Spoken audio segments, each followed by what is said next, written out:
today we're going to hopefully get through the war at sea and the war out west. You'll notice for the war at sea, you don't have any blanks that you need to fill in, but I will be asking you to mark a few things on the notes. You'll also notice the way I have the notes, I have letter A showing, letter B is underneath, and then I've taped it so that C, D, and E are on top. I want those on top because the picture across the page is showing what they are talking about.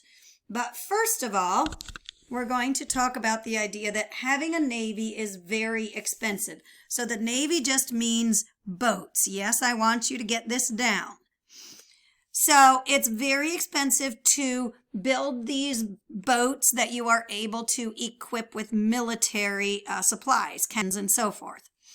At this time in history, the British have the best Navy in the world. The Americans, of course, started with none. No Navy, no boats that were able to fight. It also took time to work out cooperation with our allies, the French Navy. And remember, they didn't even become our allies until after Saratoga. Miss Yoder, I don't remember what year Saratoga was. Well, this is where your table of contents comes in handy. Saratoga is back on page 27 and 28. Here we go, 1777. So we'll jot down that date right there. All right, so we didn't have much help at first. Our Navy did grow, though. But mostly it was just to interfere with British imports. An import is when you have goods brought into a country, which means our boats had to be over near England. Why? Well, first of all, we were too weak to protect American ports. The cities in America that were along the ocean, we could not protect them. We didn't have enough of boats. We were able to cut off the trade. No, we were cut off from trade with Europe because the British Navy blocked off our ports. We couldn't import, you can get rid of that A, that's a typo. We could not import manufactured goods. This is part of what made it so difficult for the Continental Army during the Revolutionary War. Clothes, ammunition, weapons, these things were all scarce. What's a consequence of that? Well, we lost a lot of battles, especially in the beginning.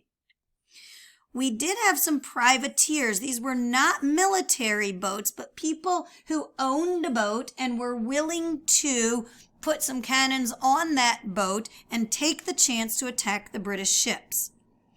Those had some success at making it harder to import into England. We had a few battleships that would take on British battleships if they were alone. This is where we get to the idea of John Paul Jones. He was an American ship captain. He took his boat and attacked the seaside towns in England. Remember, this was interfering with the British imports and exports, their trade. And making importing and exporting difficult is one way nations interact. I want you to circle that. That's coming up a lot. That's something that the state of Michigan expects fifth graders to understand. Different ways that nations interact. And one way is to make it harder for another nation to get goods in or send goods out of it. This sometimes happens during war. Sometimes it's used to persuade the other nation to take an action, to do something. And this can be used by allies and enemies. One time, John Paul Jones, later in the war, was able to get a ship from the French. He named it the Bonhomme Richard.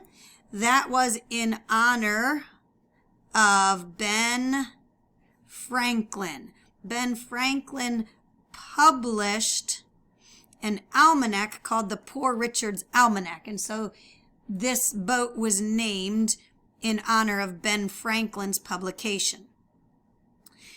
He went off the coast of England and was given the opportunity to take on the strongest British warship of that time in a battle. As the battle continued, at first, John Paul Jones was losing. And so the British captain invited him to surrender.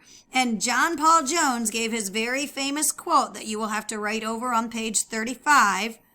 So circle it and put an arrow, knowing you will need to rewrite it on the next page. John Paul Jones, even though his own boat is sinking, he says, "I have not yet begun to fight." The Americans took over the British ship. It was called the Serapis, and the Bonhomme Richard sank. Why would we remember John Paul Jones? Well, partly because he was a great captain, but just the idea of, even though his boat was sinking, he could easily have given up. It would have been considered honorable to surrender at that point.